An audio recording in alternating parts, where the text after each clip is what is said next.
I'm looking for some help in understanding how two things can be true at the same time because they seem so opposite.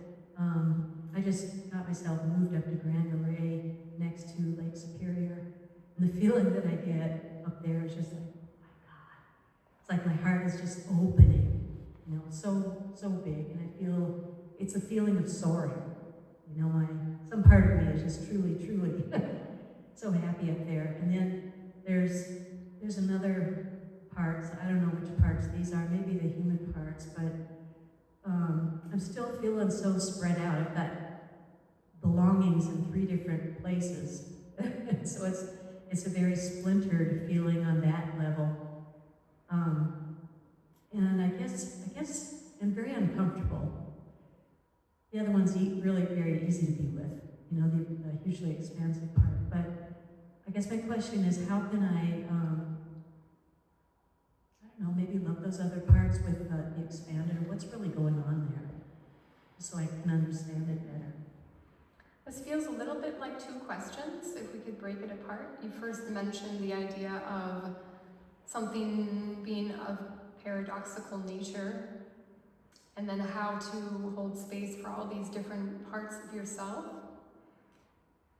Let's go first then into the idea of this paradoxical nature. What specifically is it that you're finding hard to grasp about 2 things being true at once?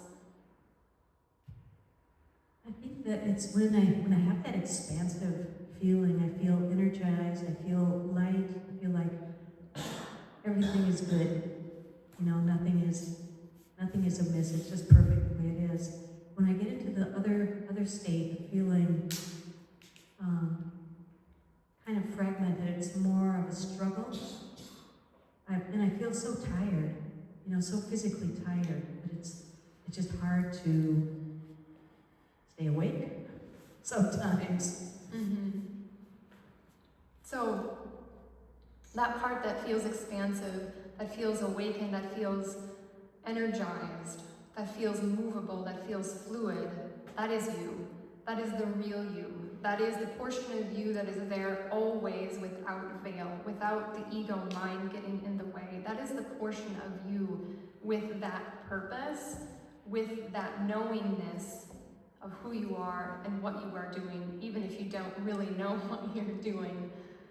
That is always true, always, no matter what. You can't take that away from yourself. The only reason that it goes away is because your mind gets in the way of telling you strange things about what is going on, about your energy levels, about what is going on in the world, about what is going on in your life, about confusing things that are going on. Those thoughts cloud your vision of who you really are.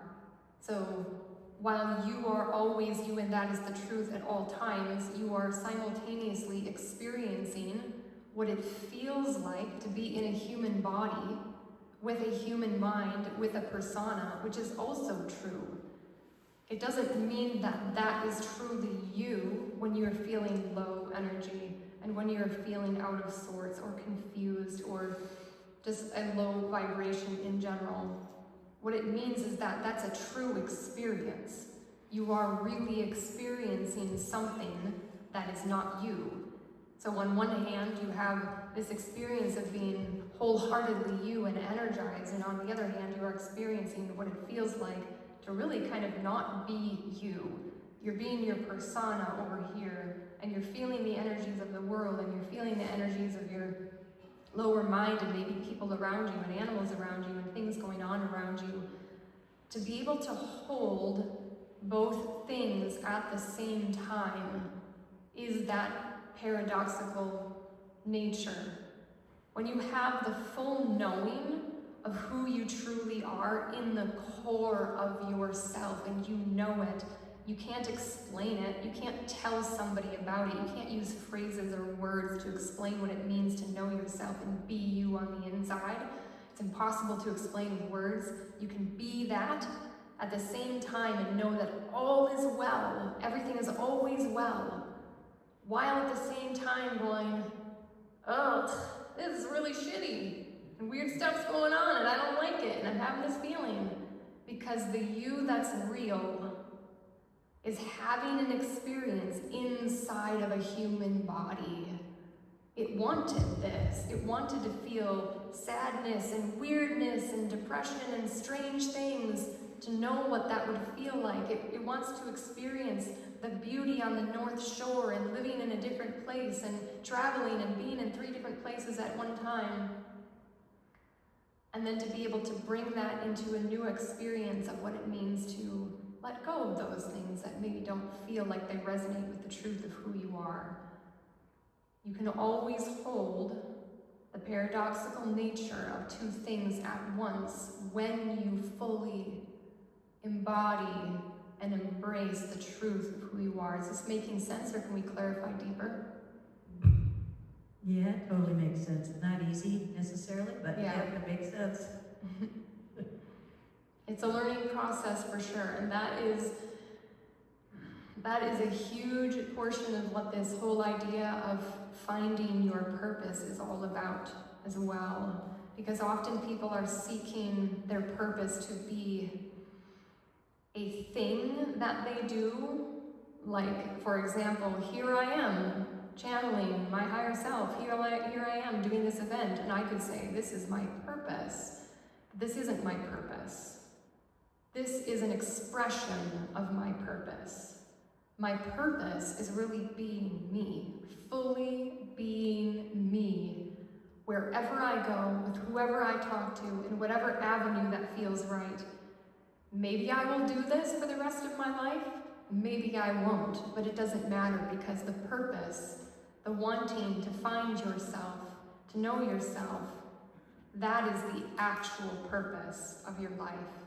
To be fully you, to know yourself, fully know yourself within a human body, and carry out your purpose in whatever way you see fit that makes you feel good,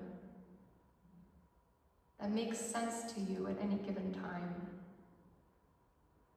that feels fluid, that feels like energy in motion,